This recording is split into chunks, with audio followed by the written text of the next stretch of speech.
Welcome to Pencils and Lipstick. This is a podcast for indie authors. I'm Kat Caldwell, novelist, short story writer, and book coach. Here on Pencils and Lipstick, we're obsessed with all things story, and it is my goal to bring you the writing tips that you need to make your novel come to life. Hey everybody, welcome back to Pencils and Lipstick. This is the start of season 7 of the Pencils and Lipstick podcast. Here we are talking about writing stories, how to get our stories written, how to get them published, how to get them out in the world. If you are new to the podcast, as I said in the intro, we are here for indie writers especially, but we have interviews with authors, with publishers, with people who create software for us. And I also speak with people who are traditionally published because I think it's interesting what their journey is, especially their writing journey, but also their publishing journey. And because sometimes we want to know what's happening over there in the publishing world, the traditional publishers, right? So today is the introduction to the 7th season start. I think it's so crazy. It's episode 276. We've taken a break for the summer and now we are going into the fall.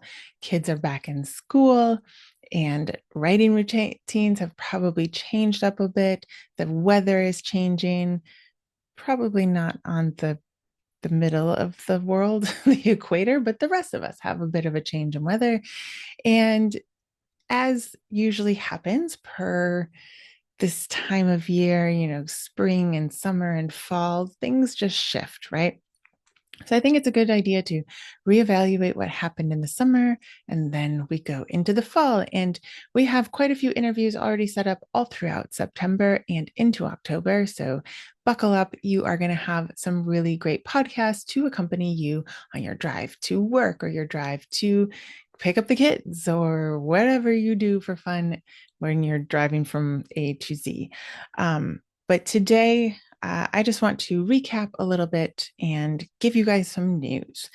So this summer, I did not get as much writing done as I thought I would get done. I am about, I would say, a little over halfway in stepping across the Thames, which is not where I wanted to be, but things happen this summer. And I'm sure I'm not the only one. Somebody out there is listening to this and being like, yes, I did not get as much writing done as I wanted to either. And it's okay. It's important to recognize that. It's important to have these goals. And then when we don't hit them, to be honest with ourselves, we didn't hit them, and then to sort of move on. I hope that you enjoyed your summer and soaked in the sun and just were present for whatever was happening, right? But whether it was a health thing, a family thing, or just schedule did not work for you thing, hopefully we can now get into the fall and maybe adjust our goals a little bit and adjust the times that we think that we have to write. Remember that while it is good to write several days a week, if not every day, it's good to have that goal. It's good to also have the flexibility. Sometimes a day is just not going to work out, right? It's just not going to happen that day. And I always have to really wrap my head around that fact and then move on, right? Maybe you make a goal of 3 to 4 days a week, and remember always that, sorry, my watch is going off. Remember always that the days that you write, you don't have to write 2,000 words, okay? It doesn't have to be a good chunk of words on the page. If you are trying to develop a habit of being in your story every day, give yourself a goal of 100 words, 150 words, 500 words. Do not think that every single time that you sit down, you have to write an entire scene. In fact, a lot of writers purposely don't finish scenes so that they can go back. So like at the end of their writing day, they make sure they stop in the middle of a scene, which might sound a little crazy, but actually then they know exactly what they're going into writing the next day instead of starting a brand new scene. So you can see how psychologically it might actually work quite well to do that. But just realize that if you're in a busy season now with the kids in school and maybe they have all these fall activities, a writing day still counts if you've written 100 words. Okay. You're in your book, you're doing it, you're moving forward. So because I didn't get a lot of writing done this summer, it just wasn't working out, just wasn't getting that time to do it. I decided to get my audiobooks done. And so if you guys have been around, you know that I was working with Spoken. So spoken.press, you can find them. So through Spoken, I have been able to upload three of my books already within about 2 months' time and create complete audiobooks like crazy. Like that's insane. If you follow me uh, from at any point, you know that audiobooks were not an accessibility for me. They're too expensive. And while the gold standard, and I still hope to actually get an audiobook done with a person with the gold standard of the person in the booth.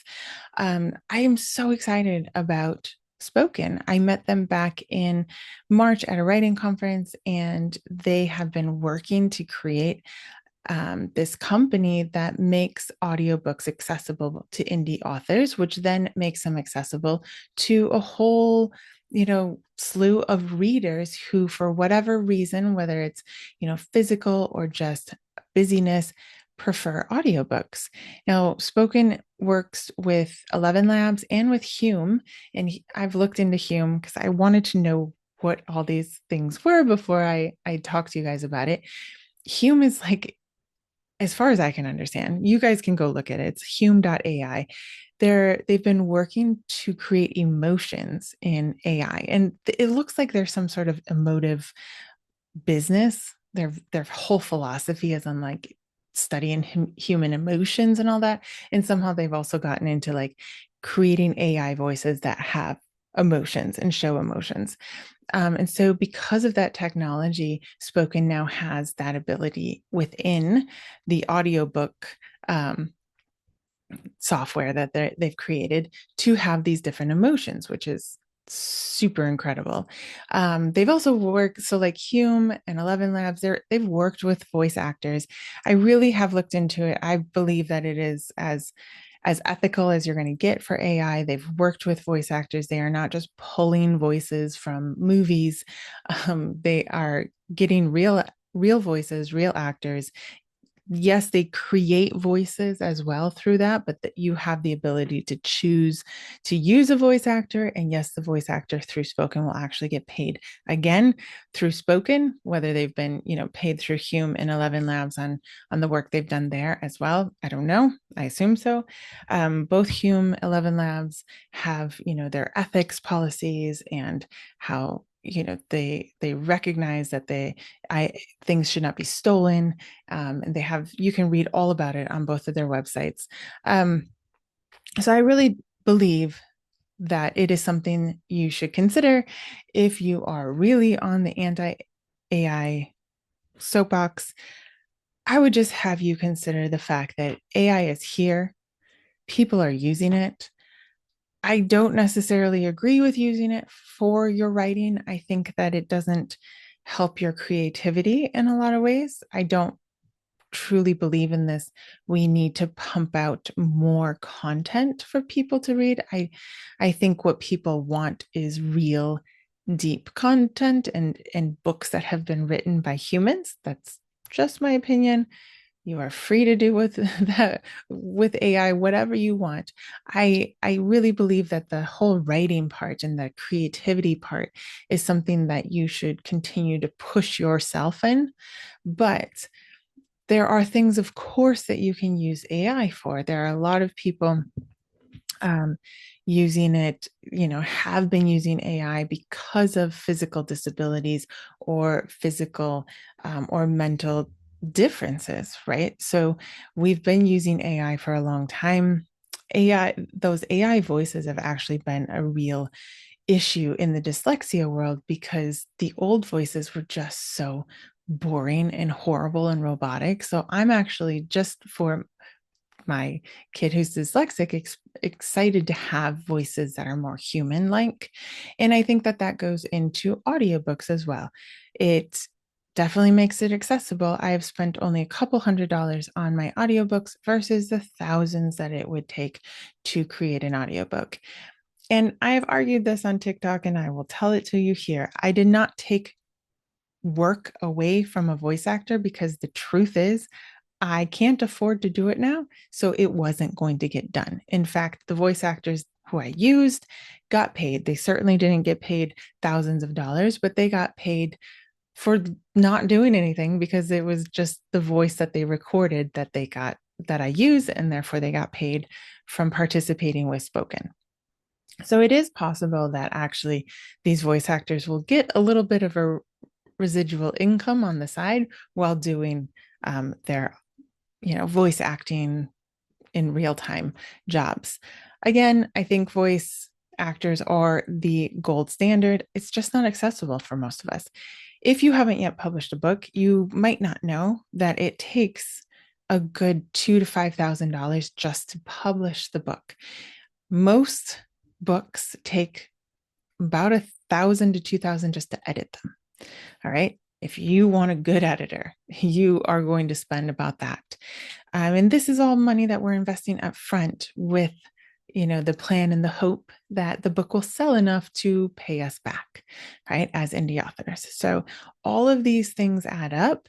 And I would just encourage you, even if it makes you very uncomfortable, to look into it, to maybe open up the possibility that not all AI is horrible and that there is room for it. That does not, discount the environmental impact of AI, but I don't know what to do about that. So anyway, I created 3 audiobooks. I'm really excited. So Stepping Across the Desert and Stepping Across the English Channel are both done. And you guys can look them up and listen to them from Curios. I'll have the links in the show notes. And because of how little I paid for them, I can sell them for little. So I think I have them up for $5 if you want to check them out. That's so accessible, guys. It's so nice to have something that I don't feel like I have to charge $25 for an audiobook. Now, the truth is, because of, Amazon, you can't get it through Audible. Like, you're not allowed to upload, even though they create their own horrible AI audiobooks. You can't upload an AI audiobook to them. Maybe someday that will change, whatever, it's fine. You can listen to it actually for free on Spoken if you create an account. So that's going to stay up there. If you want an account, if you want to use their app to listen to audiobooks, you can listen to my audiobooks for free if you create an account through Spoken. If you want to support me, you can get it through Curios, and you can upload it to your phone, and you can listen to it, and I would greatly appreciate it. I think that would be amazing. But whatever your economic situation is, whatever you choose to do, that is how you can get my books on audiobook. So Bended Love has yet to be put in audiobook form, and Coffee Stains and Audience with the King, those aren't yet in audiobook, but Bended Loyalty is. So that one you can also get. I think that it is something to look into. Okay, I'll stop talking about it. You're going to hear me talk about it quite a bit, and especially on social media, because of course I'm going to start pushing, have you guys go out and check it out. And I would love it if you guys would try it, whether it's on Spoken or through Curios, and let me know what you think of it. So the most amount of time that it takes to put those together is to choose the right voices, because you got to choose the right voices before you confabulate it. Otherwise, you have to pay more to go backwards. So you really have to spend the time finding the voice that you're going to like. And it's great. Like, it's quite easy that you get to listen to a sample of what the voice would sound like with your words and all that. And I think you could go a little crazy, right? There was a point at which I was like, I don't know. But I think it's okay. Like, you just step back, and it doesn't have to be perfect. I'm not sure anything's perfect. Like, even some audiobooks that I listen to done by voice actors, I'm always like, that's not how I would say it, or that's not how I think their emotion would be at that point. So, just keep in mind. But you do have the ability to then, once you have the voices chosen, to change the emotion, change the way that it says it, make sure that it's pronouncing things correctly. And that is one trick that you have to do, is like, if it's pronouncing something wrong, you try to spell it phonetically into there, and then see if it will help, right? So there's lots of tutorials as well. So that is my biggest news. My other news would be I am focusing on my books this fall. I have 3 clients, and I am now close to clients. That is about my capacity if I'm going to really focus on writing. And so I am kind of taking a step back from teaching. I won't be hosting any workshops this year. I will still have my newsletter. I'm actually putting out a newsletter this week about my book club deal that I got this summer and the results of that and what I think of it. Will I do it again? I don't know. You'll have to read my newsletter. And I will be promoting other people's stuff in other people's workshops and things like that. But I won't be putting anything new together. I really want to focus on writing and then giving my attention to the clients that I have. So that is about what I will be doing. I want to, in the next few minutes that we have together, I want to talk a little bit about marketing and the reality of being an indie author. And I've been thinking about this for a while, because if you guys follow me on Instagram, you've noticed that I've gone a bit hardcore on Instagram, putting a lot of time and effort into it. As one friend said, I see you everywhere on Instagram now. And I just have to say, if you see me, please put the little heart. Like it really helps. For some reason, I was doing great. I was going up into the over thousands, and then I've just plummeted back into like 60 views. It's crazy. Don't know what's going on. Um, it is what it is. I fretted about it for a couple days, and then I just let it go. But definitely helps. If you see me, just hit the little heart or the replay. You can do that too. Ooh, that would be cool. But I've gone a little hard into that, and I've been thinking about, why I'm bothering to do it and what we're doing with all this marketing stuff and how this is working out. I've just spent a lot of time thinking. I was on a lot of trains this summer, back and forth with my kids. So I've concluded that it really is a numbers game. And I've thought this for a while. But in this world of so much content, and honestly, so many books going out into Amazon every day, it is all in a numbers game. So you need a newsletter, and you need numbers on your newsletter. And believe me, I know it takes a long time to grow those organic leads. You can run ads if you want for a time, but eventually that will just sort of, become too expensive. You really have to do promotions and book funnels and story origin swaps and all these things. And it takes time, a lot of time. I recognize that. So in the sense of these numbers, you also have the social media, which takes time, and you need numbers. So you basically have your indie author career, and you have the numbers that you can choose. You have money, you have time. Okay. So money can buy you time, kind of, in a sense, right? If you have enough money to get a VA or to, get a publicist, they can kind of buy you time, right? You could be writing while they're doing these things, because underneath that, your other numbers are how many people are on your newsletter and how many people are on your social media following you. Because in the world of sales, if you've ever taken any of those workshops about the funnels, and I have, because, I have put together workshops and tried to sell the workshops, and here's the funnel, and this is what you do, and the membership and all that. You get 1,000 people into your boot camp, 100 people will show up to the masterclass, and 10 people will probably buy it, right? it's numbers. And when you have 5,000 and then you have 500 and then you have 50 people buy it, right? Those are kind of the numbers that you're assuming. So if you don't have the money and you just have the time, and believe me, I've been piecemealing this career together since 2017. It's time. It takes time.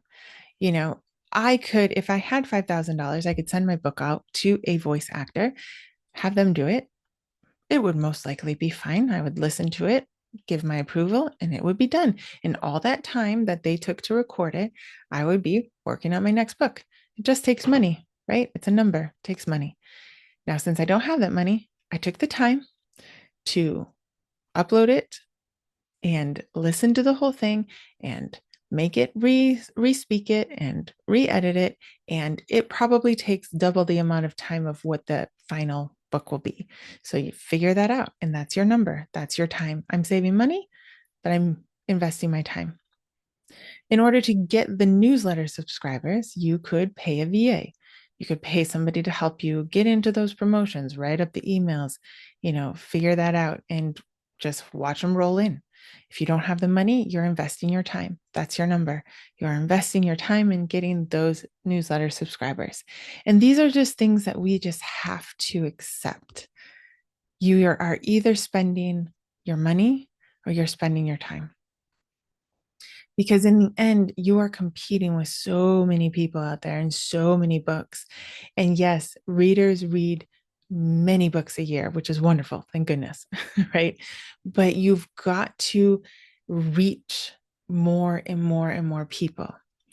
And if you think about it, like for my generation, I say 1,600 people are following me. Like that's crazy. That's like almost the size of my town when I was growing up. So it feels like a lot for me. Okay. Maybe if you're a younger generation and you're listening, you're like, that's not a lot at all. And you're right. It is not a lot. In the end, it is the hundreds of thousands of people out there who might be interested in your book, right? So you are really swimming against the tide here, but you can invest either your time or your money. And I think this is something that we just have to accept. It is the time that it takes to write your book. I mean, I don't think that you can spend, money's not going to help you there. You have to write your book, but it takes time. It takes all the time that you need. Maybe money does factor into that because you're working a full-time job at the same time. Maybe you're raising kids like me at the same time. That's time against time, right? So we have to factor that in. And then we have to factor in the marketing, whether it's social media, which I think you should be on at least one of them, and your newsletter, which you all know I strongly feel that you should have a newsletter. And whether it's Substack or, a traditional newsletter, you're still working to get followers and people interested. And you have to understand that in that numbers game, the 1,000 people following you, 500 will open it. And actually, that's an incredible open rate. Like technically 400 will open it. And of those 400, 14 might buy your book, or 4 might buy your book. Okay. So it is a numbers game. And if you look into sales at all from any angle, from any industry, that is what they're doing. That is what they are working at. That's what they're chipping away at. And that's what you've got to chip away at. Now, if you curate your list really well, which takes even more time, and you write, let's say, clean romantasy, and you curate your list so that it is just 1,000 hungry, clean romantasy readers, you have a better chance of a higher percentage ordering your book when it comes out. And that's a talent. If you see the people on Instagram that have that talent, that's amazing. Learn from them, save their videos, save my video. If you like my videos, they're not half as good as many, many people's out there. But if you don't know what to post, imitation is the greatest form of adoration, right? People who are good at it, imitate what they're doing and keep going. But really, it is the numbers game that you're going for. If you look at the traditional publishers that published authors that hit the USA Today or New York Times or whatever, they they and their publicist have worked hard to get a lot of numbers. Okay. So they're a little bit at an advantage to us. Yes, I understand that. But of course, if you have 30,000 people following you on Instagram or TikTok, the chances are you'll have a good 10% of those buy your book when it comes out. That's a lot more than if you have 3,000 people following you and 10% of them order your book. But we also have to go through the stages, right? And be content with the stages. So just to let you know, like I started the summer out in May, I think I was at 1,300. I'm ending the summer at almost 1,700. It takes a lot of time. It really does. I have never gone viral. I get, one or two a week coming trickling in. It's just a trickle. You might be better at it and you get, hundreds as a trickle. That'd be great. Let me know what you did. But I really want to encourage you to start looking at it as a bit of a numbers game. If you haven't started your newsletter, I really think that you should. Um, for so many reasons. Like the people on your list, you know them and you can talk to them directly. Whereas if Instagram goes down tomorrow, I have no idea who's following me and I don't have the right, even if I did know, to contact them directly, right? But my newsletter, I always have the right to. So you can do exclusive things with them. You have to have a newsletter in order to do book funnel swaps and promotions and story origin swaps and promotions. And if this is something that it's not resonating with you and you don't know about like what I'm talking about, I actually do have like a masterclass on author newsletters. I'll put the link in the show notes and it's pretty cheap. And it goes through everything that I have ever learned about newsletter writing in the last decade, because it's been that long since I've had one. But I just want to encourage you to not be discouraged. Take the wins on your small numbers, take the win that it's growing every day, and just put in the time or the money, whatever number you're going to choose, right? Time or money, to grow that in order for the next book to do even better. Okay. We learn every single book that comes out, right? And it just gets better and better and better. And I am here for you to encourage you in everything. If you have an idea or a topic that you want me to talk about, or a person that you want me to interview, whether it's because they have software for us writers or because they are a writer, you can always contact me on my contact form at catcaldwell.com, or you can message me directly on Instagram at author_Cat Caldwell. I am willing to take on suggestions of topics. We are back next week with an interview. I'm just going to check. Next week, we have an author interview. We have Nancy. The week after, we have Plotter. The week after, we have author Ricky. He's amazing. And then we have Kevin Hall. And every single person is coming with their own unique perspective and story on writing. And then Plotter is coming back on September 15th to talk to us about all their updates that they've done. If you don't know, Plotter is a outlining software for writers, and they now have Family Tree out. So you're definitely going to want to hear about that. And they have a new thing called StorySnap.ai that we're going to be talking about as well. So if you want to do your audiobooks, if you want to create audiobooks, check out Spoken. The links are in the show notes. If you want to read about Hume and 11 Labs, I encourage you to read about them and see, keep an open mind, be open to possibly changing your mind. If you want to check out my books, the links will be in the show notes below. Let me know what you think about everything, about AI, about audiobooks, about newsletters. And until then, I'll see you on Instagram or TikTok. And otherwise, we'll talk next week.